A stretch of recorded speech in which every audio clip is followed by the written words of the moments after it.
In the Frostwood Pack, they valued brawn, grand political marriages, and the loud performance of power.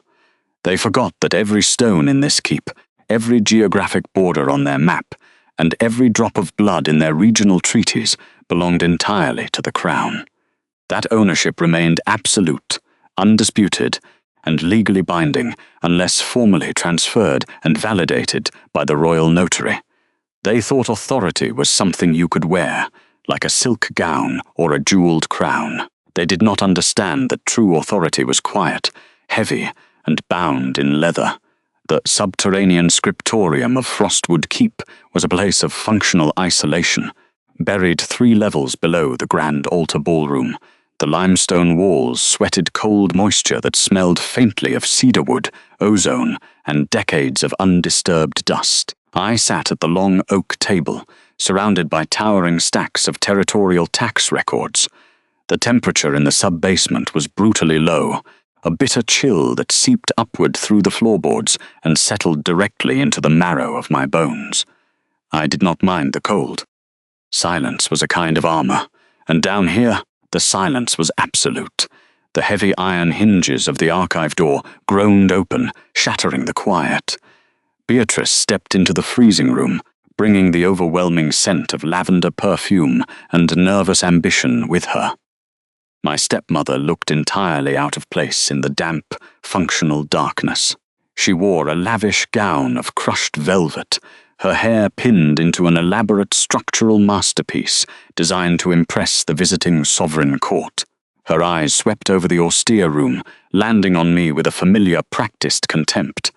She took in my plain grey wool dress, my tightly braided hair, and the dark smudges of iron gall on my fingertips. To her I was an embarrassment. I was the unglamorous half-sister who refused to leverage her position for social currency, choosing instead to manage the meticulous, invisible labor that kept the territory from financial ruin.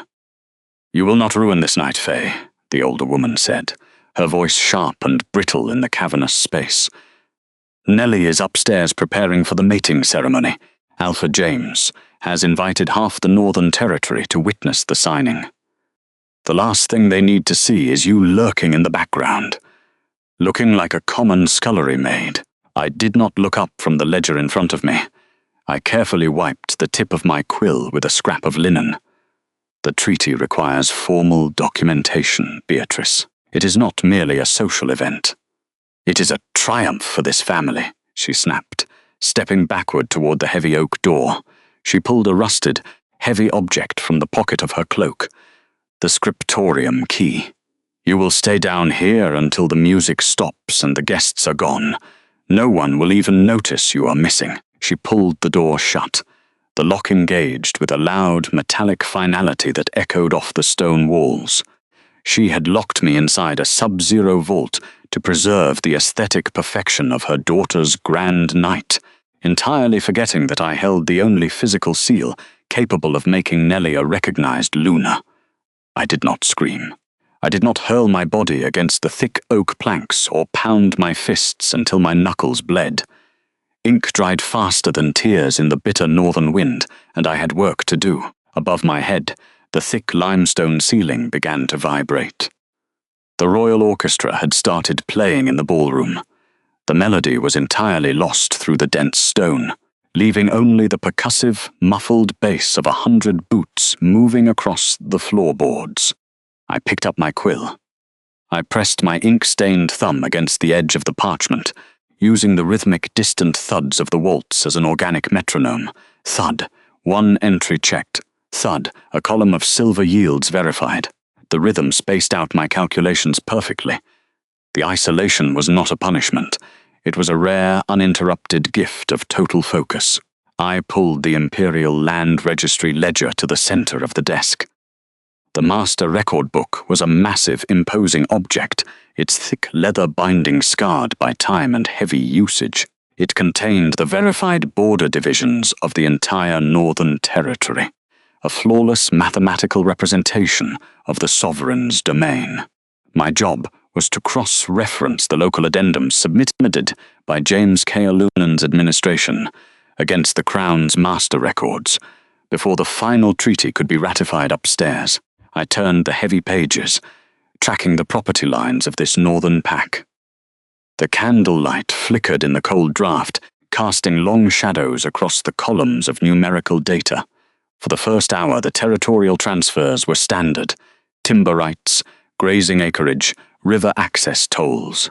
But as I reached the appendix containing the new mating alliance provisions, my fingers stopped moving. I closed my eyes and let the knowledge settle into me. I ran my fingertips over the surface of the newly inserted parchment. It was wrong. The Imperial Land Registry ledger was composed exclusively of royal watermarked sheepskin. It was supple, heavy, and cured with a specific alum compound that preserved the ink for centuries. The page beneath my hands was dry, scratchy, and excessively brittle. It was cheap, local paper, cleverly trimmed to match the dimensions of the masterbook. I opened my eyes and leaned closer to the flame, my breath pluming in the freezing air. I read the coordinates written in the forged addendum. James and Beatrice had not simply drafted a marriage contract. They had quietly altered the geographic coordinates of the eastern boundary, shifting the Frostwood property line exactly 42 feet deep into the king's protected territory. They were attempting to annex the crown-owned silver mines. The sheer arrogance of the calculation was staggering. The local alpha believed that by burying the territorial theft inside the complex legal jargon of a mating treaty, the visiting sovereign court would simply sign the document without an administrative audit. He assumed the Crown's representatives would be too distracted by the grand feast and the political spectacle to notice the discrepancy in the numbers. They had forged a royal land transfer on cheap paper, and my stepmother had locked the only person capable of detecting the discrepancy in the basement. I did not feel anger. I felt the precise, cold clarity of a mathematical equation snapping into perfect alignment. I dipped my quill back into the glass well, the scent of high-grade archival ink, sharp and metallic in the confined space. I began to draft a formal itemized statement of fraud, setting the dry, scratchy forgery aside as physical evidence. Upstairs, the heavy thuds of the waltz continued to vibrate through the ceiling, entirely unaware that the foundation of their grand political dynasty had already collapsed on a desk in the freezing dark. The Scriptorium was built beneath the grand ballroom. Centuries ago, architects designed iron grates to carry subterranean warmth into the ballroom. The furnaces had long since failed, leaving this vault in perpetual winter, but the grates remained, forming a perfect acoustic funnel. Standing beside my oak desk, the heavy parchment of the master volume still open under my numbing fingertips, I could hear everything. My breath plumed white in the dim candlelight, yet the sounds drifting down through the rusted iron lattice were vivid. Above, Nellie was obsessively polishing her fingernails. The sharp friction of the emery board echoed down the stone chute like a trapped mouse. The dress Nellie wore that night was not hers. I knew this because I had spent 3 hours the previous evening altering the hem. It was a heavy silk gown borrowed from the Eastern Dowager. I had warned my half-sister the bodice was structurally unsound. Now, standing beneath the grate, I pictured exactly how it pinched her under the arms, restricting her breath to shallow gasps. Nellie viewed this mating ceremony not as a romance, but as a precarious climb out of poverty. Every stiff movement was a calculated effort to maintain a mask of nobility, terrified a single slipped stitch might send her tumbling back into obscurity. "Stop filing your nails." Beatrice's voice drifted down through the iron vent, crisp and dripping with triumph. My stepmother moved across the ballroom floor, her hard heels clicking against the marble. "I am merely nervous, Mother," she murmured. "The high altar is filling." "And everything is perfectly in hand," Beatrice declared, velvet rustling as she adjusted the veil. "The cellar door is solid oak. The padlock is sealed. Faye has her ledgers and her quiet little vault. She is perfectly content down there. More importantly, she is out of sight." I looked down at the ledger. The page was open to the eastern boundary lines, the exact coordinates of the Crown's silver mines, which the Frostwood Pack had fraudulently claimed as their own in the treaty documents. "Tonight is about absolute perfection," Beatrice continued. "We are securing an alliance with the Alpha of Frostwood. The sovereign himself is here to witness the union. We cannot afford the royal court seeing our dreary little archivist and remembering our modest origins. We have secured your future. Do not let nerves ruin it." The solid impact of boots striking the marble interrupted the lecture. A faint waft of pine resin and ozone drifted down through the heating grate. James Kalen had entered the ballroom. "My beautiful bride," James said. His voice was a low rumble that vibrated through the iron bars above my head. "The musicians are tuning their strings. The Alpha King has taken his place near the altar." Through the crosshatch of the ceiling vent, I could see the polished toes of the Alpha's boots stopping just inches from the hem of that borrowed silver silk. "James," the bride said, "the king is waiting, but I am still worried. The blood treaty." "What of it?" he asked, dismissing the concern. "The sovereign's law," my sister pressed, her voice trembling. "The ancient protocols are strict. A regional registrar is required to be present at the altar to bear witness to the bloodline exchange and press the sovereign notary seal into the wax. Faye possesses the physical seal. I listened quietly in the freezing dark. I did not move, I did not let my hands shake. "I have already secured a letter of authorization," Beatrice interjected smoothly. "A signed proxy document. It is completely sufficient. But it lacks the physical cold iron stamp," the bride whispered. "If Alpha King Darius Vaughan inspects the parchment and sees it is missing the true mark—" "You worry over nothing," James interrupted. Even without seeing his face, I knew precisely what he was doing, leaning against the vanity in a gesture of absolute dismissal. "It is mere ink and paperwork," James drawled. "I am the Alpha of this territory. The sovereign king is here to witness my military strength, my territorial power, and the wealth of the mines I am bringing into the royal fold. King Darius does not care about the bureaucratic scribbling of a cellar clerk," James reassured her. "The treaty is sealed by my blood and yours. That is what makes a pact. Power, dominance, not a piece of hot wax held by a girl who prefers dusty books to reality." I looked back down at the ledger. The paper was cold, the ink was old, precise, and irrefutable. He believed his brute territorial power rendered the law obsolete. He believed the silver mines were his to claim simply because he patrolled their borders.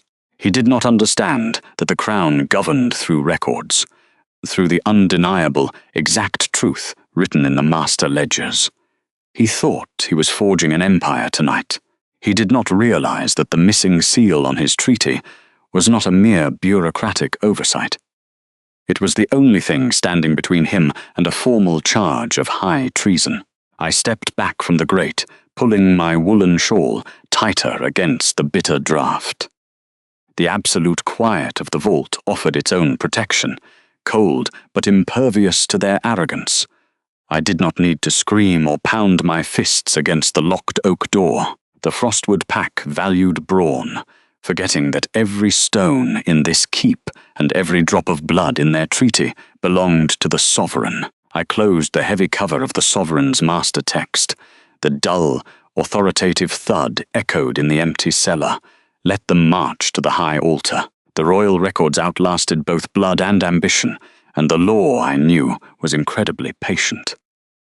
The Scriptorium was a tomb of forgotten records, wrapped in a sub-zero chill that preserved ancient ink but severely punished living flesh. Yet it possessed one distinct architectural advantage. The ancient ventilation shafts, cut directly into the vaulted ceiling to allow heat from the lower furnaces to rise, culminated in heavy iron grates set flush into the floorboards of the high altar ballroom directly above. Because the furnaces had been extinguished tonight to protect my delicate vellum documents, the shaft carried no warmth. Instead, it functioned as an acoustic funnel. By dragging a sturdy, iron-reinforced oak step stool beneath the primary shaft, and looking up, rust through the chartered iron slats, I possessed a narrow, gridded, but perfectly clear view of the grand ceremonial dais. The muffled thumping of the wedding orchestra abruptly ceased. The heavy oak doors of the ballroom groaned open, the deep sound carrying down the stone shaft with crystalline clarity. Alpha King Darius Vaughan had arrived. I watched his black boots step into my field of vision. He did not move with the aggressive, restless swagger typical of Northern Pack alphas. His strides were measured, unhurried, and entirely deliberate. The movements of a man who owned the ground beneath his boots and felt no need to prove it through intimidation. Beside him walked Orson Thorne, the retired archive keeper who had spent 10 years teaching me how to decode imperial tax law. My old mentor carried a heavy leather satchel of royal ledgers, his posture stiff, his expression carrying that familiar, dry disdain for anything that could not be proven on paper. James Kalen rushed into view to meet them. The Alpha of the Northern Keep wore a ceremonial tunic, heavy with gold thread and dark crimson velvet, a garment designed to project immense wealth and raw physical dominance. James was a man who believed power was a performance of volume, muscle, and towering posture. He signalled sharply to a servant, who immediately presented a silver tray holding 3 goblets of warm, spiced ceremonial wine. "Your Majesty," the local Alpha announced, his voice booming across the silent hall, dripping with practiced hospitality. "Welcome to Frostwood Keep. Drink with us, and bless the union of our territories." Through the iron grate, I watched the king's reaction. The sovereign occupied silence the way other men occupied speech, without apology, without the nervous impulse to fill it. He did not take the offered goblet. He did not even look at the spiced wine, though its heavy scent of cinnamon and fermented plums wafted down through the grate, mingling with the dry dust of my archives. Instead, his gaze drifted to the massive, low-hanging iron chandelier, positioned just to the right of the altar. Slowly he reached out. With a single dark leather-gloved finger, Darius swiped the outer rim of the candelabra. I could see the thick black smudge of accumulated tallow grease and soot that stained his pristine glove when he lowered his hand. He stared at the dirt for a long, silent moment. He was not an imposing beast driven by biological instinct. He was a sovereign who read the health of a territory through its maintenance, its discipline, and its order. A pack that allowed heavy grease to accumulate on its high altar was a pack that lacked administrative rigor. Orson let out a faint, dry exhale that I recognized instantly. It was the exact sound the archivist made when he found a mathematical error in a ledger. "We are not here to drink," the king said. His voice was a low, resonant baritone that did not echo, yet seemed to press the ambient air out of the room. "We are here to execute a legal transfer of territorial rights under the crown. Produce the documentation." The Frostwood Alpha lowered the untouched wine, his jaw tightening as the cold, formal atmosphere instantly shattered his performative grandiosity. The heavy, uncomfortable silence lingered in the ballroom as James turned abruptly toward the high altar. The mating ceremony, traditionally a ritual steeped in emotional bonding, floral scents, and pack unity, was instantly stripped of its romantic veneer beneath the sovereign's clinical gaze. It was now exactly what it had always been beneath the surface, a rigid, high-stakes contract negotiation. He gestured sharply, and 2 ceremonial guards stepped forward, carrying a long, cylindrical iron casing. They unlocked the latches and drew out the blood treaty of Frostwood. I watched through the rusted iron slats as my future brother-in-law unrolled the thick, cream-colored parchment across the polished surface of the altar stone. The crisp, heavy snap of the cured calfskin vellum echoed down the ventilation shaft, a sound I knew as intimately as my own heartbeat. Nellie stepped into my narrow field of vision to stand beside her Alpha. My half-sister wore a dress of spun silver and white silk, heavily embroidered with the Frostwood crest, designed to make her look ethereal, fragile, and exceptionally wealthy. But from my vantage point, directly below, I could see the rigid, mechanical tension in her body. She was terrified of losing her newly claimed social standing, desperate to secure her high-born future before anyone realized how hollow our family's actual coffers were. She held her breath so tightly, desperate to maintain the impossibly thin illusion of her waist, that her tightly corseted ribs strained audibly against the silk fabric. Every time she shifted her weight in her high-heeled slippers, the expensive silk let out a sharp, scraping rustle that vibrated through the iron grate. She was a decorative ornament in a legal transaction, and the severe strain of the performance was written into the very architecture of her posture. Darius stepped up to the altar. He did not look at the bride. He did not acknowledge her delicate gown, her perfectly pinned hair, or the nervous, hopeful fluttering of her eyelashes. His attention was focused entirely on the ink. He leaned over the heavy parchment, his broad shoulders blocking out the candlelight from the grease-stained chandelier. The atmosphere was suffocatingly tense, built entirely on the cold mechanics of contract law rather than the emotional pull of destiny.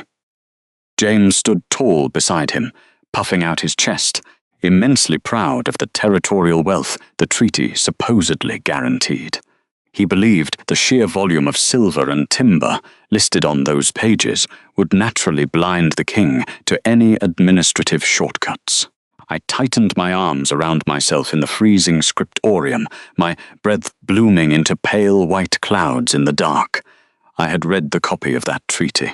I knew exactly what illegal boundary clauses James and my stepmother had inserted, and I knew exactly whose certified signature was required to legalize the theft.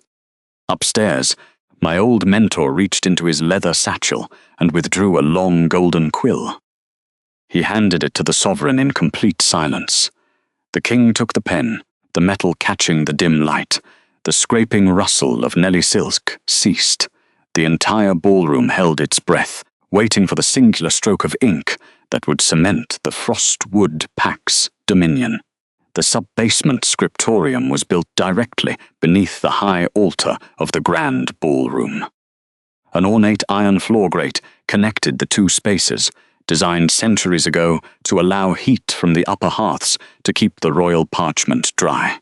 Tonight, it served a different purpose. It offered me a perfect, unobstructed view of the marble altar table directly above my head. I pushed my chair back from the Imperial Land Registry ledger, tilting my chin toward the iron slats. The amber light of ceremonial candles spilled down through the grating, cutting harsh geometric shadows across my numb fingers. Up there, the orchestra had ceased, the expectant silence of the assembled wolves pressed against the stone walls. Through the narrow spaces, I watched James Kalen step forward. His polished boots halted just inches from the grate. He placed a massive document onto the marble surface, the blood treaty of Frostwood. Even from below, I could see the stiff vellum weighed down by the crimson wax seals of the minor houses. Then, another figure approached the table. The Alpha King did not strut the way local alphas did. His movements were unhurried and measured. The sovereign stepped into the frame of my limited view, bringing a quiet, atmospheric pressure that commanded absolute stillness. I watched as James offered him the ceremonial golden quill. The king accepted it. The heavy gold nib caught the candlelight as Darius leaned over the parchment. He hovered the quill directly above the thick document, poised to authorize the transfer of power. The entire ballroom held its breath. I could hear the faint rustle of silk as hundreds of guests leaned forward, but the pen did not move. Darius froze.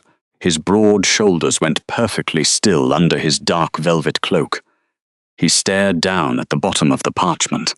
I knew exactly what he was looking at. Beneath the extravagant signatures of the elders, beneath James's aggressive scrawl, there was a single line reserved for the Crown's verification. The regional registrar line. It was undeniably blank, the silence above stretched, thinning into a brittle tension. Not the kind of silence that falls between words, the kind that swallows them whole. Darius straightened his posture, lifting the quill away from the treaty. Slowly, rhythmically, he began to tap the heavy gold nib against his knuckles. Click, click. The metallic sound echoed through the high altar and drifted down the ventilation shaft, sharp and deliberate. I watched, mesmerized, as a single drop of thick black ink detached from the nib. It fell in agonizing slow motion, landing with a soft splatter to pool darkly beside the blank validation line. "Is there a complication, Your Grace?" James's voice finally broke the quiet. The attempt at casual confidence failed. A slight tremor betrayed his panic. Through the iron slats, the angle afforded me a sharp view of James's profile. His jaw tightened so hard that a small muscle near his temple twitched, a rapid involuntary spasm. The arrogant alpha of this domain, a man who valued physical brawn and empty prestige above all else, was suddenly paralyzed by a drop of spilled ink and a silent sovereign.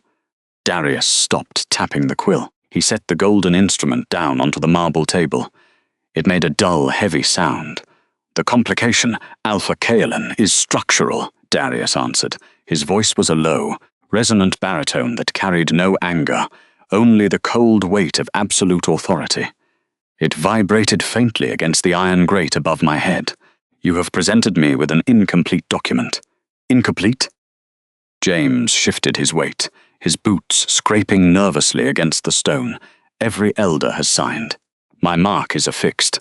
"A blood treaty is not a localized agreement, James," Darius said, his tone terrifyingly calm. "It is a legal transfer of sovereignty, recognized by the Crown. As such, it requires the physical, verified mark of the appointed regional registrar. This line is blank. Without that signature, this parchment is not a treaty. It is completely void. Legally, it is nothing more than decorated kindling." The collective gasp of the High Court rippled through the ballroom. Down in the freezing Scriptorium, I let that knowledge settle into me like cold water into stone. Slow, thorough, filling every crack. My family had spent months focusing entirely on dresses and guest lists, believing royal administration was merely a servant's chore.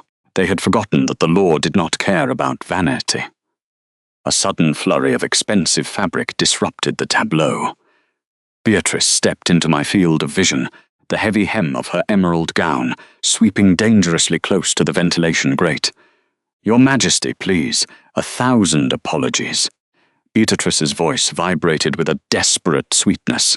She forced a breathless laugh, attempting to wave away the catastrophic failure as a minor inconvenience. "It is merely a trivial clerical error. Our registrar is a quiet, forgetful little thing. We can certainly proceed with the blessing, and I assure you, the paperwork will be amended by morning." A trivial clerical error. Darius repeated the word slowly, tasting the sheer audacity of the claim. "You believe the Crown's validation is an afterthought, to be penciled in after the fact. Of course not, Sovereign." Beatrice stammered, her forced laugh dying as Darius turned his gaze upon her. Even from the sub-basement I could feel the sudden, crushing weight of his attention. "It is just a formality, a missing stroke of ink." "That missing stroke of ink is the only thing standing between your pack and treason," Darius replied smoothly. The absolute lack of emotion in his voice made the threat infinitely worse. "I do not sign void contracts, and I do not tolerate administrative negligence." The sub-zero temperature of the subterranean Scriptorium had seeped completely into the marrow of my bones, turning my fingers stiff and clumsy around the barrel of my pen. I sat perfectly still before the heavy oak desk, my breath blooming into pale, ragged clouds of white frost that hung momentarily in the stagnant air before dissolving into the dark. Beneath my hands rested the Imperial Land Registry ledger, its authentic, heavy leather binding cold to the touch. The genuine weight of the truth sat right here in the freezing dark, while a grand, elaborate lie was being orchestrated in the warmth above. Despite the biting cold, I did not reach for my cloak. My attention was entirely captivated by the thick, rusted iron heating grate set high into the stone ceiling directly above my workspace. Centuries ago, The original architects of Frostwood Keep had designed these vertical ventilation shafts to funnel the excess warmth from the grand high altar's massive hearths down into the archive vaults, protecting the royal parchments from dampness and rot. Tonight, however, the grates carried no heat. They carried sound.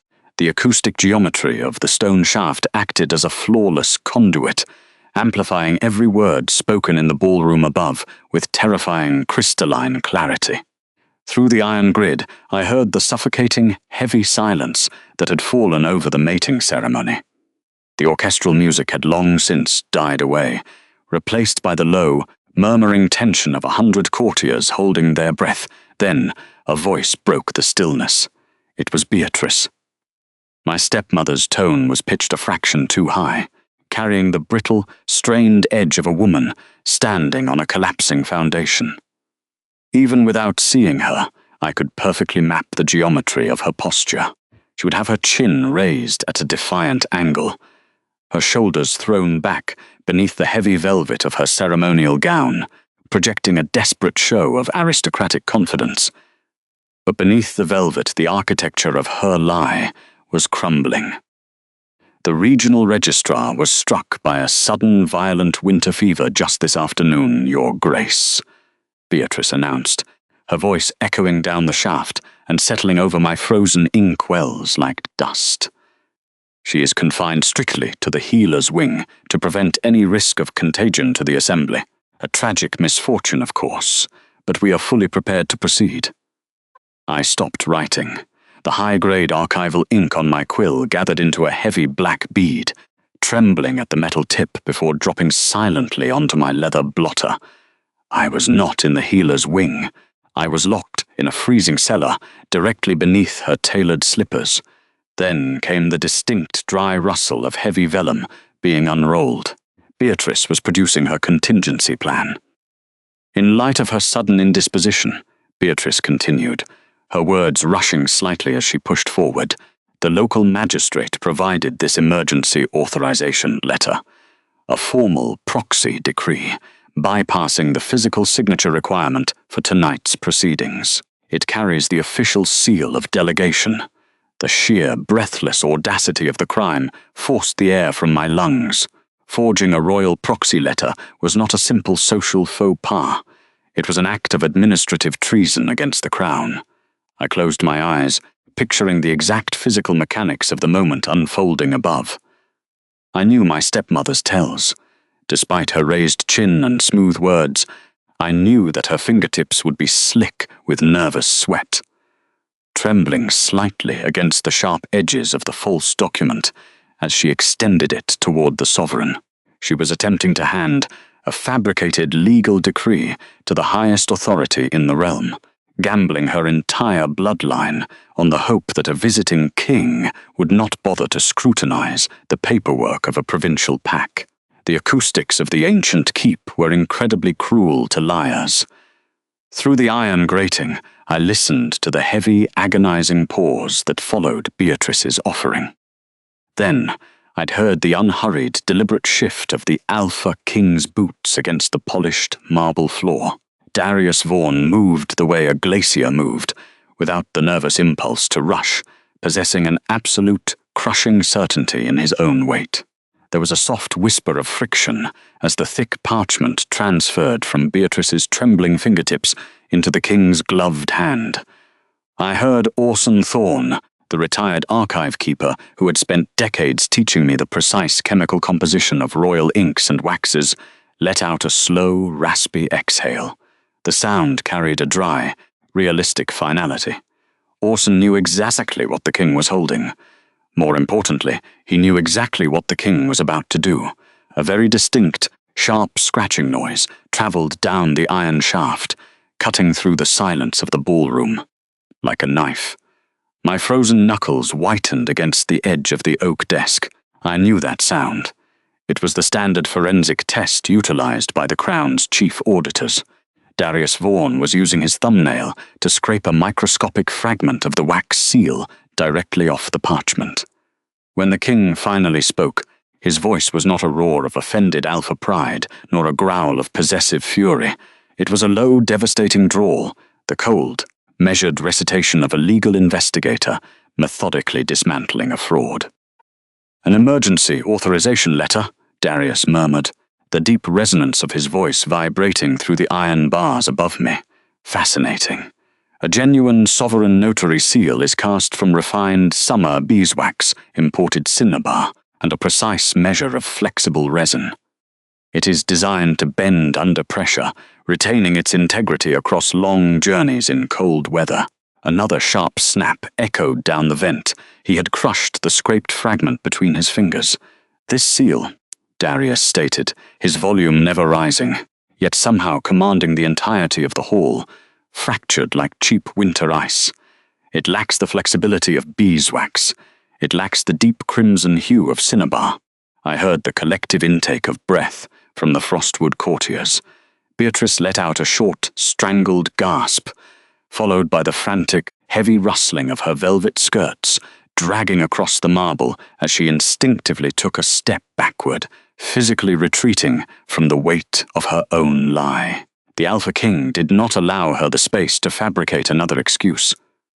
"Furthermore," Darius continued, his tone carrying the terrifying weight of absolute jurisdiction, "it smells of raw, unrefined pine resin and common hearth soot. You have handed me a forgery, Lady Sterling." I leaned back in my wooden chair, letting the reality of his verdict settle into the freezing air of my vault. The Alpha King was not a brute blinded by the glamorous spectacle of a mating ceremony, nor was he a man who relied on raw, physical dominance to enforce his will. He was a sovereign who understood material evidence. He recognized the tactile difference between royal authority and desperate ambition. The silence that followed his declaration was not the kind that falls between spoken words. It was the kind of silence that swallows them whole. Up in the grand hall, surrounded by the opulent flowers and the golden altar, Beatrice's social climbing ambitions had just collapsed into irrefutable treason. The administrative forgery was fully exposed, and the mating ceremony had officially become a crime scene. Through the iron slats, the frantic, hushed whispers of the Frostwood elite buzzed like trapped hornets. I could hear the rustle of heavy velvet and stiff silk as hundreds of guests shifted their weight in profound unease. But cutting through the nervous static of the crowd was a different sound. Footsteps. They were not the aggressive, heavy-heeled stomps of James Kalen, who moved as if he needed to constantly prove his physical dominance to the floorboards. These steps were unhurried, measured, and terrifyingly deliberate. They were the footfalls of a man who possessed absolute sovereignty and felt no need to rush for anyone. Alpha King Darius Vaughan was approaching the high altar. I looked up at the ceiling. The sliver of moonlight filtering down through the brass slats was suddenly eclipsed by the dark shadow of heavy leather boots. He had stopped directly over the vent. I held my breath. On the desk beneath the grate, my open inkwell sat exposed to the freezing draught. Archival ink in the Northern Territory was not a simple mixture of water and soot. It was a highly regulated, custom-brewed compound of iron gall, crushed oak apples, and a heavy base of distilled cedar oil to prevent the liquid from freezing in sub-zero vaults. It possessed a sharp metallic bite, a crisp, undeniable scent that cut cleanly through the overwhelming perfumes, roasted meats, and heavy floral arrangements of the ballroom above. The thermal difference created a steady updraft, pulling the potent aroma of my ink directly up the stone flue. Through the brass grating, I heard the king stand perfectly still. He was ignoring the frantic, overlapping whispers of James and the rest of the pack elders. The silence stretched until it felt brittle, enough to snap. Then I heard it. A deep, slow, calculated intake of breath through his nose. He was standing at the edge of the altar, drawing the air from the floor vent into his lungs. He was not tracking the biological heat of a shifting wolf, nor the pheromones of a fated mate. He was categorizing the precise chemical signature of official administrative labor. He was smelling the iron gall and the cedar oil. The scent of fresh ink, Orson Thorne's dry, raspy voice echoed down the stone channel. My mentor sounded completely unsurprised, his tone holding a quiet, lethal satisfaction. The heavy silence above shattered when Darius finally spoke. His voice vibrated down the stone shaft, a low, resonant baritone that required absolutely no volume to command the room. "The regional registrar is on these grounds," the sovereign declared. The words fell like cold iron weights onto a glass table, leaving no room for debate or negotiation, and I will locate her personally. A sudden, chaotic panic broke the quiet around the altar. I heard Beatrice's high-pitched, breathless voice cutting through the murmurs. My stepmother's heels clicked rapidly, desperately across the polished marble as she abandoned all royal protocol. She was scrambling to intercept him, throwing out frantic excuses like handfuls of dry sand to stop a rising tide. "Your Majesty, please," Beatrice gasped, her words tumbling over each other in her haste. The registrar was taken ill just this morning, a severe, contagious fever. She departed for the capital a day early to seek medical treatment. We have a temporary clerk who can sign in her stead. She is prone to bouts of madness anyway, completely unfit to be seen in her current state. The frantic clicking of her heels stopped abruptly. She had stepped directly into his path. I heard the violent swish of her heavy silk gown as she physically planted herself between the king and the aisle, a desperate attempt to block his exit. In any other pack, an alpha would have responded to such insolence with immediate aggression. James would have snarled, bared his teeth, demanded submission, or physically shoved the obstruction out of his way to assert his dominance. Darius Vaughan did none of these things. There was no growl of warning. There was no posturing, no sudden shift in his breathing, no elevation of his heart rate. The steady, metronomic rhythm of his boots simply resumed. I heard Beatrice release a sharp, humiliated gasp. The king bypassed her completely. He did not look at her. He did not address her tangled web of lies. He did not even offer her the basic dignity of a verbal dismissal. He walked past my stepmother, the way a man walks past a drafty window, unbothered, unaffected, treating her desperate physical interference as utterly irrelevant to his trajectory. He did not need to use force to destroy her standing. His total refusal to acknowledge her existence was far more devastating. James's heavy boots scraped against the marble as he stepped forward, his pride wounded by the public humiliation, but even he did not dare touch the sovereign. His silence was a cowardly retreat. The sound of a local alpha realizing raw physical strength meant nothing in the face of structural power. The geometry of the ballroom shifted entirely around the king's departure. The steady, unhurried echo of his footfalls moved away from the high altar, descending the dais and heading straight down the central aisle toward the grand corridor. He was leaving the ceremony. He was walking away from the sacred mating rites, abandoning the prestigious blood alliance, and leaving the Frostwood elite standing at the altar in a state of suspended humiliation, all because a single administrative signature was missing from a piece of parchment. Down in the freezing dark, I looked at the heavy leather cover of the Imperial Land Registry ledger. My hands were trembling slightly against the cracked wood of the desk. It was not from the sub-zero temperature of the vault, nor was it from fear. It was the sudden, undeniable realization that the entire architecture of my family's lie was collapsing above my head, and the architect of their ruin was currently walking toward the stairs. Through the heavy iron grate near the ceiling of the Scriptorium, the muffled bass of the high altar orchestra had completely ceased. The sudden silence from the upper levels was unnatural, settling over my subterranean vault like a heavy linen shroud. For a moment, the only sound in the freezing room was the scratch of my nib against the parchment and the faint hiss of my own breath condensing in the sub-zero air. My fingers were thoroughly numb, wrapped in fingerless wool gloves that did little to fight the chill of the deep earth. Then, a new sound bled through the ventilation shafts and down the spiraling stone corridors. Footsteps. They were not the frantic, chaotic strides of Frostwood guards, nor the light, anxious pacing of my sister, Nellie. These footfalls were heavy, measured, and entirely unhurried.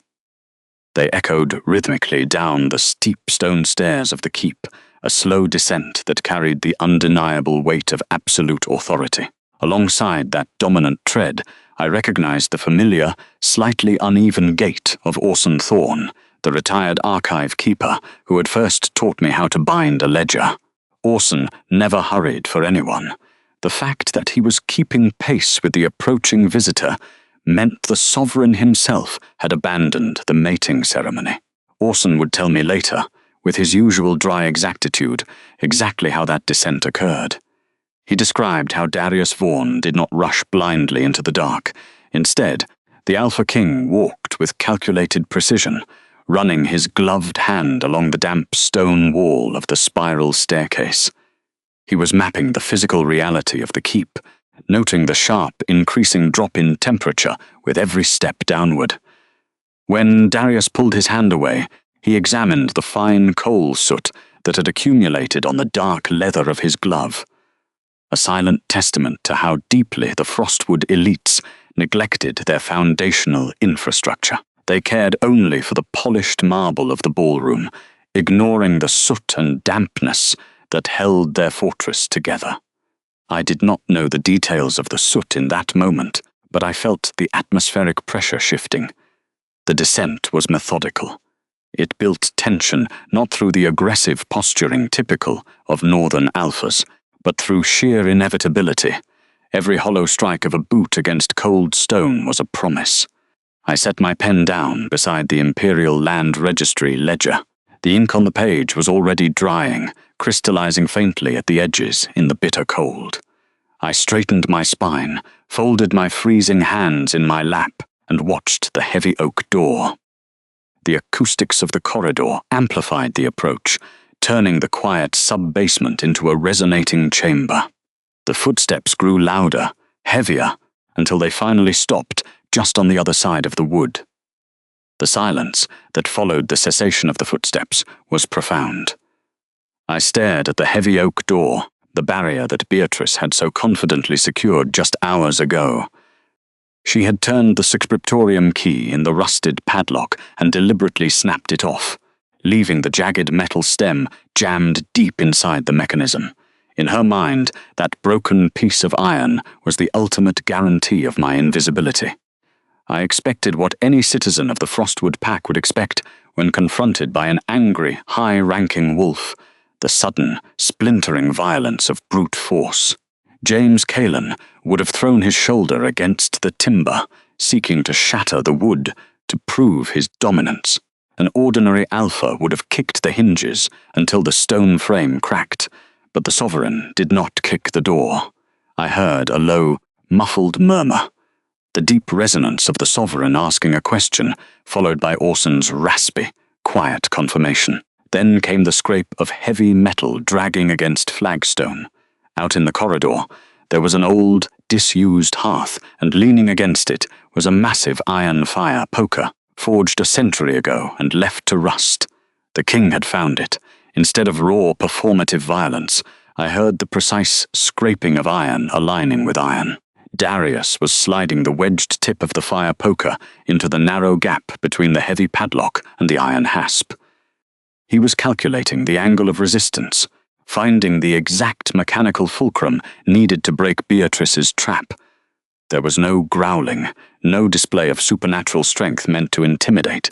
He simply applied steady, overwhelming physical leverage. The pressure built in a slow, agonizing groan of protesting metal. I held my breath, watching the wood around the hasp, as the rusted padlocks finally snapped with a sharp, decisive crack. The heavy iron chain slid free, hissing against the wood. The door did not fly open with dramatic flair. It was pushed inward slowly, groaning on its frozen hinges, revealing the stark, towering silhouette of the Alpha King. His entry was as calculated and restrained as his descent. He relied on leverage and mechanics, demonstrating a terrifying control that mirrored my own reliance on law and ink. The cold air from the corridor rushed in, carrying the scent of ozone and cedar mixing with the sharp acidic tang of my archival ink. I did not flinch and I did not stand. I simply watched the sovereign survey the room. The heavy, deliberate footfalls crossed the threshold, disturbing a thin layer of dust that had settled near the entrance. But it did nothing to interrupt the precise rhythm of my work. I remained at the heavy oak desk in the center of the room, exactly where Beatrice had locked me hours ago. The single tallow candle beside my elbow cast a low, flickering glow over the open pages of the primary territory record. Its ancient leather binding smelled of dry earth and old resin, a comforting scent that anchored me against the biting cold of the Northern Territory. I did not offer immediate deference. Instead, I kept my brass ruler pressed flat against the parchment, finishing a fine, straight ink line to strike through another fraudulent boundary. The brass edge beneath my fingers was perfectly aligned with the column of numbers detailing the Crown-owned silver mines. My pen touched the parchment. The high-grade archival ink flowed smoothly from the nib, leaving a sharp, indelible trail of black across the coarse fiber. The scratching sound filled the quiet space, steady and completely unhurried, contrasting with the sheer atmospheric weight of the man who had just stepped into my sanctuary. Darius occupied the quiet room the way a judge occupied a courtroom, without apology, without any restless urge to fill the empty air with words. I knew he was the sovereign king. I knew it by the sheer physical density of his presence, the way the ambient temperature seemed to shift, and the faint, grounding scent of cedar wood and ozone that accompanied him. He did not issue a loud command. He did not demand my immediate attention, or ask why the regional registrar was locked in a freezing cellar while a grand mating ceremony unfolded directly above our heads. He simply stood there, a towering figure clad in a heavy wool coat, observing the space, the broken iron grate, and the meticulous alignment of my ledgers. Only when the ink settled into the page did I lift the pen, wipe the nib on a scrap of linen, and set it down beside the inkwell. I capped the bottle with deliberate care, ensuring the seal was tight against the damp air to prevent the fluid from freezing. Then, and only then, did I turn my head to acknowledge the intruder. He watched me from the shadows near the ruined door. His posture was perfectly upright, his hands resting loosely at his sides. He possessed the undeniable certainty of a lodestone, resting exactly where it belonged. There was no pity in his expression, no dramatic shock at finding a woman imprisoned in the dark. He looked at me with the precise, measuring gaze of a sovereign evaluating a piece of evidence. I offered him a calm, measured nod. I did not stand up. The silence stretched between us, thick and entirely devoid of the nervous anticipation that usually plagued the Frostwood court. I did not arrange my features into an expression of helpless gratitude. I had spent years perfecting the art of keeping my posture straight when dealing with people who wanted to see me break. The fact that the most powerful man in our society had just broken a padlock to enter my vault did not change the reality of my work.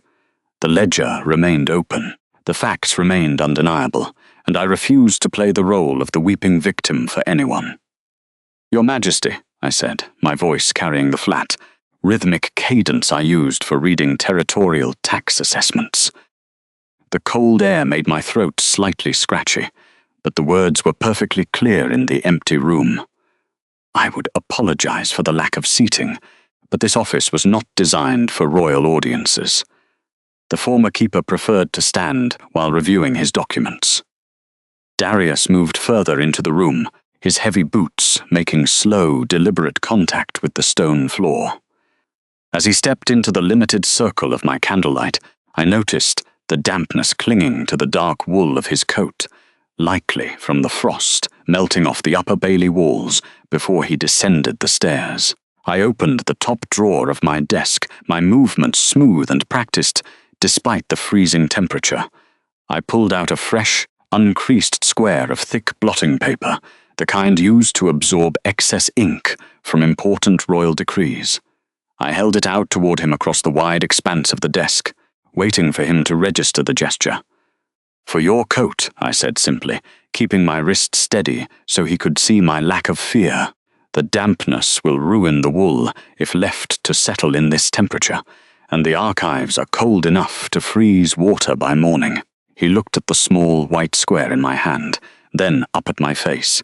His eyes were dark, unreadable, yet completely devoid of the arrogant mockery I usually received from James Kalen or my own family. Darius stepped forward, closing the distance to the edge of the oak desk. He did not touch my fingers. He took the blotting paper by the corner, his movements as measured as my own, and pressed it gently against the damp lapel of his coat. "You seem remarkably untroubled for a woman locked in a sub-zero vault," the king observed, his voice a low, resonant baritone that did not need volume to command the room. He spoke with the careful articulation of a man used to parsing legal clauses. "Panic is an inefficient use of energy, Your Majesty," I replied, folding my hands neatly over the closed cover of a secondary logbook. "And this vault contains the only complete set of property records for the entire eastern border. I have adequate light, sufficient ink, and absolute quiet." The locked door merely ensured I would not be interrupted by the music upstairs. He absorbed this statement without a flicker of surprise. He did not ask if I was frightened. He did not offer empty platitudes about rescue or justice, nor did he try to comfort me with unearned familiarity. Instead, his gaze shifted from my face to the heavy leather binding of the master record book, resting squarely in the center of my desk. The scent of cedar and ozone mixed with the sharp tang of my ink, creating a strange, grounded equilibrium in the freezing air. I was exactly where I was supposed to be, and for the first time in my life, the person standing across from me seemed to recognize it. My quiet labor was no longer invisible. I did not offer an apology for the freezing temperature of the Scriptorium, nor did I lower my gaze. "My official designation is Regional Registrar for the Northern Territory," I stated quietly, the words forming small plumes of white mist in the frigid air. "I do not attend mating ceremonies. I manage the ledgers that make them legally binding." The sovereign did not move. His presence in the narrow vault displaced the stagnant cold, carrying the faint, sharp scent of ozone and crushed cedar wood. He watched me with the stillness of a compass needle finding north. Not a man who rushed to speak, not a ruler who felt the need to fill the silence with demands. He simply waited for the evidence he had come to find. I turned my attention back to the massive book dominating the center of my desk. The Imperial Land Registry ledger was an intimidating object, heavy enough to require both hands to lift from its iron stand. I pressed my palmlet against the cracked, dark leather cover. My fingers were stiff and entirely numb from hours in the subterranean draft, but my hand remained perfectly steady under his scrutiny. "This is the master record," I explained, tapping the spine where the thick cords were exposed beneath the fraying leather. "You will notice the stitching. The standard archival binding uses hemp, which decays over decades in these cellars. But the Imperial Standard mandates a specific interlocking linen thread. I ran my thumbnail along the coarse, tightly woven ridges, producing a faint, dry rasping sound in the quiet room. It is not merely for durability. The linen swells slightly when exposed to the dampness of a vault like this. It locks the parchment folios into an immovable block. If a regional alpha or an ambitious beta attempts to slice a single page out of the registry to hide a transaction, the swollen linen tears visibly. It cannot be repaired without destroying the entire binding. The king stepped closer, his boots making no sound against the flagstones. He leaned forward to inspect the seam, his dark eyes tracking the unbroken line of the thread beneath the lamplight. He understood the implication immediately. The law was not just a theoretical concept to be debated in grand halls. It was a physical mechanism, built into the very glue and thread of the books I guarded. A meticulous system, Darius noted, his voice low, resonating off the curved stone ceiling. He reached out, not to touch my hand, but to trace the edge of the leather cover. His leather-gloved finger stopped exactly where bare, ink-stained knuckles rested. And one that requires a custodian who cannot be bribed, intimidated, or conveniently locked away. A custodian who is currently supposed to be validating the blood treaty upstairs, I corrected, pulling the heavy ledger open. The ancient spine cracked, releasing the smell of dry dust and old parchment. But as I was unable to attend the festivities, I spent the evening auditing the Frostwood Pack's recent boundary surveys instead. The heavy parchment pages settled onto the desk with a dry, hollow thud. I flipped past the seasonal crop yields and the standard logging permits, stopping at a faded surveyor's map dated 3 weeks prior. The ink was old iron gall, turning slightly brown at the edges, contrasting sharply with the fresh, dark annotations I had meticulously made in the margins with my brass compass and straight edge. "Your Majesty," I said, keeping my tone perfectly even, "the treaty presented to you tonight includes a consolidation of the eastern timber borders. A marriage alliance between my family and Alpha James Kalen requires a joint declaration of shared assets." Darius stood beside me now, close enough that the ambient heat of his body provided a stark contrast to the freezing stone beneath my boots. He did not crowd me. He simply offered his undivided attention to the document. "A standard procedure for a regional merger," he observed softly, watching my hands rather than my face. "Standard, if the borders were actually accurate," I replied. I extended my right hand, pointing to a jagged line drawn along the foothills of the Blackwood Ridge. My index finger, permanently stained with the deep black hue of high-grade archival ink, traced the curve of the topography. "This is the line they submitted to the Crown. It appears to follow the natural watershed, curving gently around the rocky incline." I moved my finger slightly to the left, tapping a secondary, much fainter line I had drawn, using historical coordinates extracted from the previous century's tax rolls.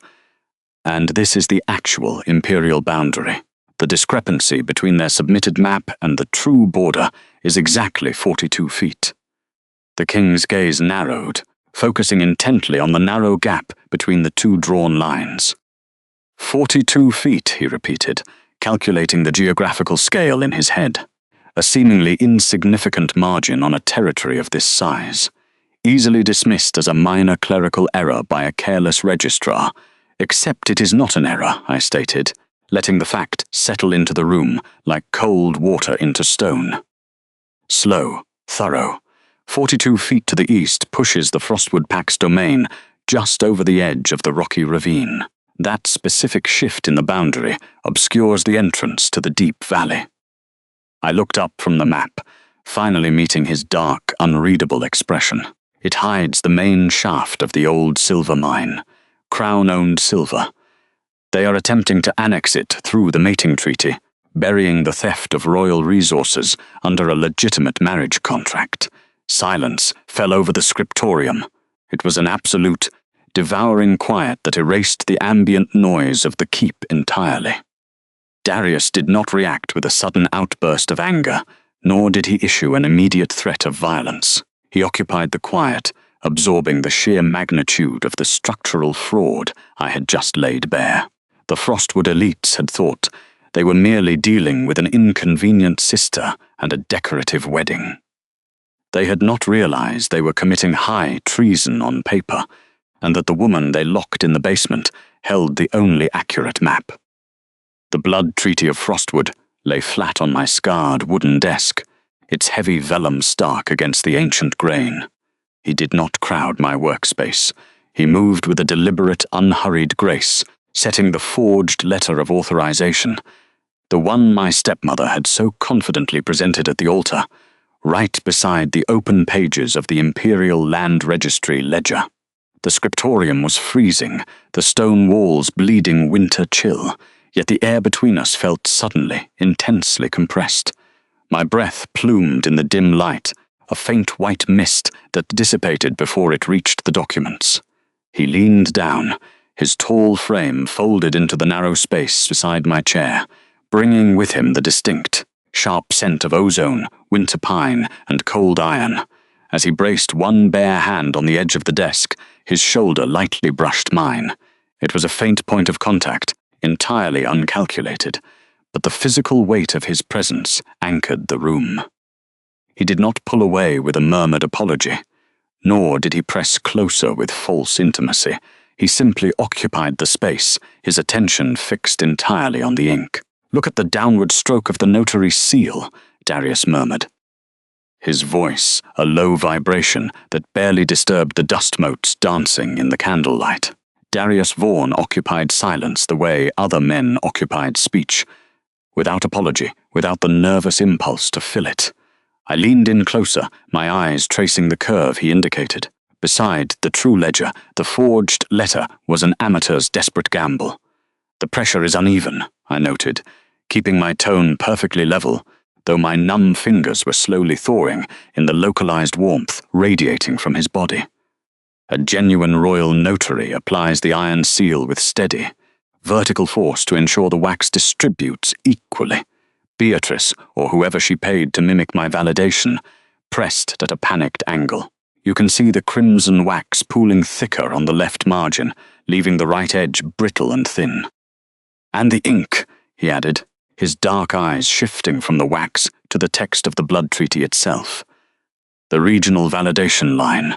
They used common soot black," I pointed out, tapping the edge of the forged paper with a cracked knuckle. "The Crown mandates iron gall for all territorial contracts. It bites into the parchment, oxidizes over time, and cannot be scraped away without leaving a chemical burn on the vellum. This ink sits entirely on the surface. A damp cloth could wipe their claims away." Darius exhaled slowly, the breath stirring the edge of the forged document. The intimacy of the moment was not built on the crude, possessive instincts the local packs prized. It was built on a shared, absolute reverence for administrative truth. He was the sovereign king, a man of terrifying authority, yet he stood shoulder to shoulder with a forgotten clerk in a sub-zero basement, meticulously dismantling a treasonous conspiracy through the physics of ink and wax. We were two readers deciphering the same damning geometry. "You were right about the boundaries," Darius said quietly, referencing the discrepancies I had just shown him in the master ledger, the finality in his tone colder than the stone floor beneath my boots. They thought a high-profile political marriage would blind the court to the theft.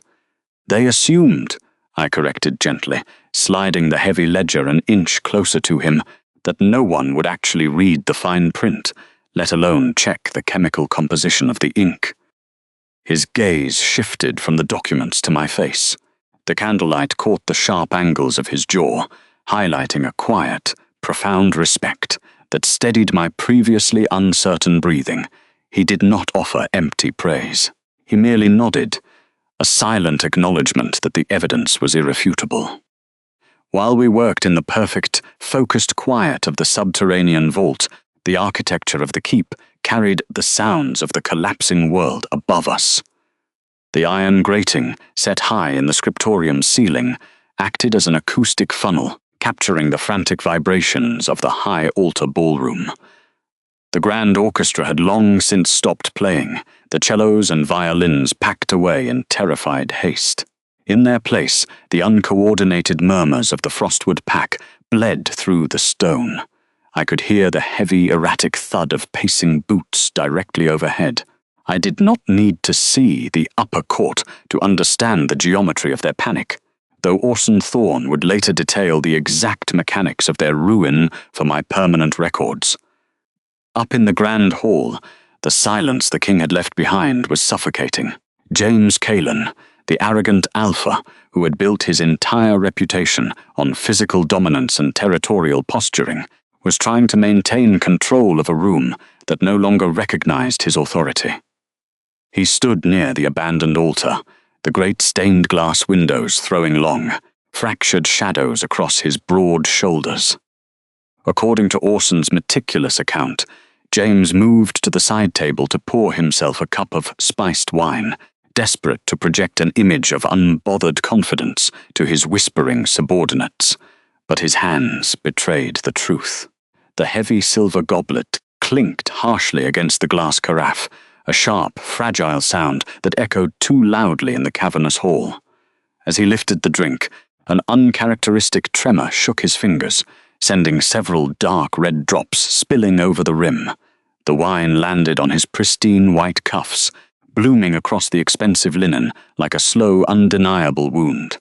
He stared at the stain, entirely frozen, the physical reality of his impending ruin finally breaking through his lifelong arrogance. A few paces away, Beatrice was failing to hold the diplomatic line. The elegant composure she had weaponized against me for years was dissolving into frantic, breathless excuses. She cornered the royal guards stationed at the heavy oak doors, her voice shrill as she attempted to blame the missing signature on a clerical error, a misplaced ledger, a foolish misunderstanding caused by a lazy archivist. The guards did not answer her.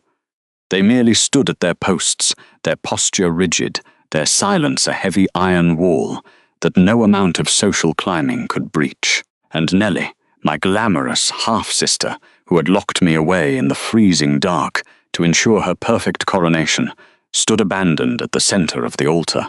The heavy silk, the intricate lacework, and the pearls of her ceremonial gown seemed to weigh her down, turning her into a beautiful, irrelevant statue.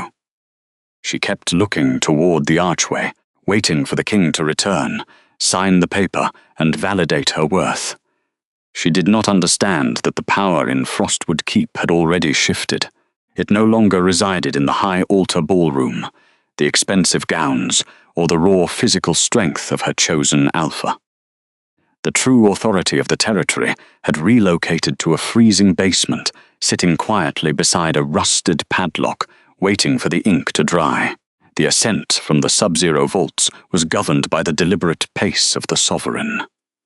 I walked beside him, the heavy leather spine of the royal ledger pressed against my ribs.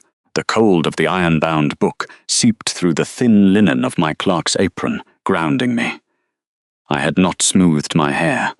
I had not wiped the dried ink from my knuckles. I carried the physical weight of the territory's truth, and that required no cosmetic alteration. As we reached the arched threshold of the high altar ballroom, the ambient noise of 100 anxious nobles washed over us. Then, the king stepped into the golden light of the chandeliers. The silence that followed did not fall. It crashed. Conversations died mid-syllable. Goblets halted halfway to parted lips. The entire hall turned toward him, drawn by the undeniable gravity of his presence. I stepped out from the shadow of the archway, moving into the light at his side. The assembled leets of the Frostwood Pack stared at the woman standing by their ruler. I was not draped in ceremonial furs or dusted with pearl powder. I wore a coarse grey wool skirt, a stained leather apron, and a smudge of black iron gall ink across my left cuff. The only sound in the cavernous ballroom was the sharp, metallic clink of the heavy iron keys swaying at my belt with every step I took. It was a mundane rhythm, echoing against the vaulted ceiling like a judge's gavel. Standing before the dais, Nellie looked as though all the blood had been siphoned from her veins. Her elaborate white gown suddenly seemed fragile. Her mouth opened, trembling slightly, but no sound emerged. She looked at my ink-stained hands, then at the massive record book resting against my chest, and finally, at the terrifyingly calm expression on the sovereign's face. Darius Vaughan did not announce my presence. He simply walked down the center aisle, clearing a path through the frozen sea of aristocrats, expecting me to follow, and I did. I kept my posture straight, letting the weight of the ledger anchor my spine. We reached the high altar. James Kalen stood frozen beside the marble structure, his broad shoulders rigid beneath his military jacket. He was a man who calculated power in terms of raw muscle. He did not know how to fight a document. Beside him, Beatrice had turned the color of old parchment, her fingers digging frantically into the velvet trim of her skirt. Darius stopped. The ornate blood treaty of Frostwood lay spread across the carved stone, surrounded by delicate white winter roses and silver ribbons. The sovereign turned his head slightly, offering me a single silent nod. I stepped forward. I raised the heavy master ledger and brought it down hard onto the center of the altar. The sheer weight of the iron-bound book crushed the delicate winter roses underneath. Petals bruised and split against the marble. The ancient leather cover rested directly over the silk-lined mating contract, entirely obscuring the forged signatures. James flinched at the sound. Beatrice took a sharp, shallow breath, stepping back as if the book were radiating heat. "Your Majesty," the Alpha managed to say, his voice lacking its booming authority. "This is highly irregular." "The ceremony," Darius interrupted, his tone carrying the devastating weight of absolute jurisdiction, "is a farce. It is a performance designed to obscure a felony." My stepmother's hands fluttered. "Felony? Sire, my stepdaughter has clearly brought you false documents out of spite. She is merely a bidder." "Do not speak again," Darius said. He did not raise his voice. He simply occupied the space with a cold certainty that made the older woman's jaw snap shut. He opened the ledger. The thick vellum pages turned with a dry rasp. He stopped at the annotated section, governing the northern borders, tapping a single finger against the meticulously recorded coordinates. "The eastern ridge of the Frostwood territory," the king stated. "According to the treaty presented tonight, Alpha Kalen claims ownership of the silver deposits running through the secondary valley to secure his council seat." James swallowed hard. "It is traditional pack land, Your Majesty, inherited through generations." "It is crown land," I said. My voice was steady, cutting through the silence without needing to shout. I pointed to the entry, surveyed 50 years ago, verified by the imperial cartographer. "The Frostwood boundary stops at the river line. The silver deposits belong entirely to the sovereign." I withdrew the forged authorization letter Beatrice had presented earlier, placing it next to the ledger. "Furthermore," I continued, adopting the dry cadence of a courtroom clerk, "this document authorizing the transfer of the lands is a forgery. The wax seal used here is a standard mercantile stamp. It lacks the royal notary's embedded iron crest." I unhooked the sovereign notary seal from my belt, the heavy piece of cold iron I had protected in the freezing Scriptorium. I set it down on the marble with a heavy thud. "This is the only seal that can authorize a territorial shift in the north," I stated quietly, "and it has not left my possession." James slowly turned his head to look at his new family, realization dawning in his eyes. He had bet his political future on a stolen silver mine and a forged signature.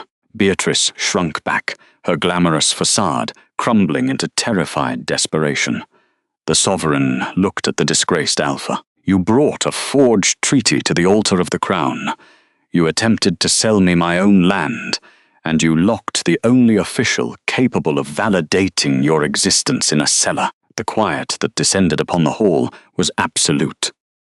The ledger remained open on the altar, a monument of undeniable truth, crushing the fragile paper of their ambitions. The absolute stillness in the grand hall was not the respectful silence of a formal ceremony. It was the suffocating quiet of a structural collapse. Alpha King Darius Vaughan did not raise his voice to deliver the final verdict. He did not need to. The authority of the crown did not require the brute volume that James Kalen relied upon to control the Frostwood Pack. Darius simply closed the heavy cover of the Imperial Land Registry ledger. The dull thud of cracked leather meeting ancient wood echoed off the high-vaulted ceilings, finalizing the end of an era with absolute, undeniable finality. "By the authority vested in the sovereign court," Darius said, his tone as level and unyielding as the winter ice outside the keep, "and under Article 4 of the territorial contracts, the blood treaty of Frostwood is hereby nullified. The proposed mating alliance is void, stripped of all royal recognition." James opened his mouth, his broad chest expanding, as if sheer physical intimidation could somehow rewrite the legal code that governed their world. He took a heavy step forward, his hands balling into fists, but he found nothing to say. The arrogant alpha of the Frostwood Pack, a man who measured his entire worth in muscle and territorial dominance, looked entirely pathetic, standing before the cold machinery of crown law. He was not being defeated in a glorious battlefield duel. He was being systematically dismantled by accounting, outmaneuvered by the very administrative structure he had deemed beneath his notice. Furthermore, the king continued, his gaze drifting away from the ruined alpha as if the man were already a ghost. James Kalen and Beatrice Sterling are to be taken into immediate custody. The charge is treasonous administrative fraud against the crown, punishable by permanent exile and the immediate forfeiture of all inherited lands. Beatrice's face drained of all colour, the rouge on her cheeks suddenly looking like painted clay.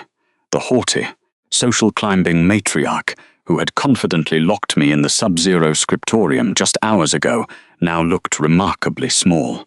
Her elaborate, pearl-pinned hairstyle trembled as two heavily armoured royal guards stepped forward to secure her wrists with cold iron cuffs. She did not fight them. She did not even try to speak. The terrifying realization that her forged documents had condemned her to the royal dungeons stripped away every ounce of her remaining dignity, leaving only the hollow shell of a ruined schemer. A few feet away, Nellie remained completely frozen. The glamorous half-sister who had spent months preparing for this exact night, entirely desperate to secure her high social standing, stared blankly at the empty altar. Her breathing was shallow, erratic, her chest rising and falling in sharp, panicked increments. As the guards escorted her mother and her former fiancé past her, the young woman sank slowly onto the cold stone steps of the dais. The awkward, collapsing movement caused the expensive, ill-fitting silk of her wedding dress to tear slightly along the side seam. The sharp ripping sound of the delicate fabric was loud in the quiet hall. Nellie did not even blink. She was far too numb to notice the ruined silk, staring blankly at the polished marble floor, where her elevated social standing had just evaporated into nothing. The ruin of my family was absolute, permanent, and entirely silent. The great hall emptied with remarkable speed. The assembled nobility, terrified of being legally associated with the disgraced Frostwood leadership, retreated to the safety of the perimeter walls, keeping their eyes carefully averted. I did not watch them leave. My attention remained fixed entirely on the heavy ledger resting on the altar. My fingers instinctively checked the stiff binding to ensure the ancient parchment pages had not been damaged during the confrontation. I had spent far too many years preserving these vital records in the dark to let them be compromised by the careless political theatre of arrogant men. "You possess a rather terrifying degree of precision, Fay Sterling," Darius noted, his low, resonant voice breaking the lingering quiet of the deserted dais. I looked up from the parchment, my hands resting lightly on the cracked leather cover. The sovereign king stood only a few paces away, watching me with a measured, observant intensity that did not demand emotional submission, only truth. He was not looking at me the way an aggressive alpha looks at a prospective, vulnerable mate. He was looking at me the way a ruler looks at an intellectual equal, someone who inherently understood the immense weight of the law and the quiet power of undeniable evidence. "Precision is simply the refusal to let a lie become permanent, Your Majesty," I answered smoothly, my tone strictly professional and devoid of any lingering familial grief. Someone has to keep the ledgers accurate when the rest of the world prefers convenient fictions. A faint flicker of profound respect crossed his austere, sharply defined features. Darius stepped closer to the altar, gesturing toward the empty space on the new royal decree where James's signature was originally supposed to have gone. "The Northern Territory is currently without a legally recognized governing body. The Crown requires someone who respects the archives significantly more than they covet the altar. I am formally appointing you as the Sovereign's Chief Administrator of the Northern Territory. You will relocate to the central capital, and your ledgers will travel with you. I let the immense weight of the royal appointment settle over my shoulders like a heavy winter cloak. It was not a sudden romantic rescue. It was not a magical elevation based on a hidden, fated bloodline. It was a formal transfer of jurisdiction, earned through years of invisible, meticulous labor in a freezing subterranean vault. It was a validation of my quiet endurance, and it was exactly what I wanted. Reaching into the deep, practical pocket of my wool skirt, I retrieved the sovereign notary seal. The heavy block of cold iron rested comfortably in the center of my palm, a familiar, grounding weight that had always tethered me to reality. Moving toward the tall, flickering altar candles, I held a thick stick of crimson sealing wax directly over the flame. The sharp, resinous scent of melting pine and beeswax quickly rose in the air, replacing the stale, anxious tension that had previously poisoned the room. I let the hot wax drip steadily onto the bottom of the king's new territorial decree, forming a perfect, glossy red pool on the crisp parchment. Pressing the iron seal firmly into the center of the molten wax, I held it there for exactly 3 seconds, ensuring the raised royal crest set deeply and permanently into the document. When I lifted the metal away, the intricate mark was completely flawless. I leaned forward and blew gently on the fresh wax to cool it, my breathing perfectly even and steady. I did not bother to look back at the torn silk on the steps, nor did I cast a final glance at the empty, echoing hall behind me. I simply began carefully packing my inkwells into their wooden case, knowing exactly where I belonged.